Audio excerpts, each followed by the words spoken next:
অত্যন্ত সুপরিকল্পিতভাবে নির্বাচনকে পিছিয়ে দেওয়া, জনগণের যে অধিকার সে অধিকার থেকে জনগণকে বঞ্চিত করাবার এবং ভোটের অধিকার থেকে বঞ্চিত করবার একটা পায়তারা শুরু হয়েছে।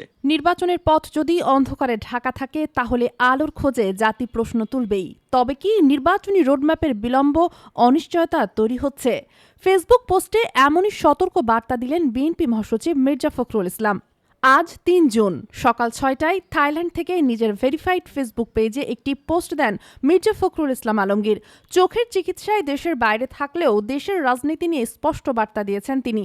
সেখানে তিনি লিখেন, আমি আন্তরিকভাবে আশা করি অন্তর্বর্তী সরকারের সঠিক সিদ্ধান্ত নেওয়ার প্রজ্ঞা এবং ক্ষমতা আছে, যার শুরুটা হওয়া উচিত জরুরি ভিত্তিতে নির্বাচনী রোডম্যাপ ঘোষণা দিয়ে। তিনি সতর্ক করে বলেন, এই রোডম্যাপ যত বেশি দেরিতে আসবে তত বেশি প্রশ্ন উঠবে সরকারের উদ্দেশ্য নিয়ে। এই কথাগুলো যেন শুধু একটি রাজনৈতিক অভিমত নয়, বরং কোটি মানুষের আস্থার প্রশ্ন।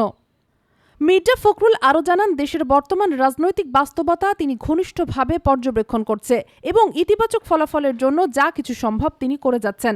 গণতান্ত্রিক উত্তরণ, ন্যায় বিচার আর সংস্কার, এই তিনটি বিষয় একে অপরের থেকে আলাদা নয়, বরং এরা একসঙ্গেই ঘটতে পারে এবং অবশ্যই ঘটতে হবে উল্লেখ করেন তিনি।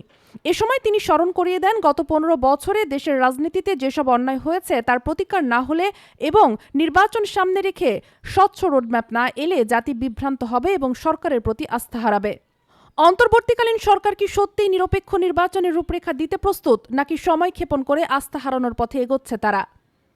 মির্জা ফখরুলের কণ্ঠে উঠে আসে এক প্রার্থনা, আসুন আমরা এই সুযোগটি হাতছাড়া না করি, বাংলাদেশকে নিয়ে যায় প্রকৃত গণতন্ত্র ও জবাবদিহিতার পথে। সামনে নির্বাচন, সময়ের ঘড়ি চলছে দ্রুত, কিন্তু রোডম্যাপ এখনও অজানা। জাতি অপেক্ষায়। নেতৃত্ব কি এগিয়ে আসবে, নাকি নীরবতার অন্ধকারে হারিয়ে যাবে আশা? যদি আজ আমরা প্রশ্ন না করি, কাল আর প্রশ্ন করার সুযোগ নাও থাকতে পারে।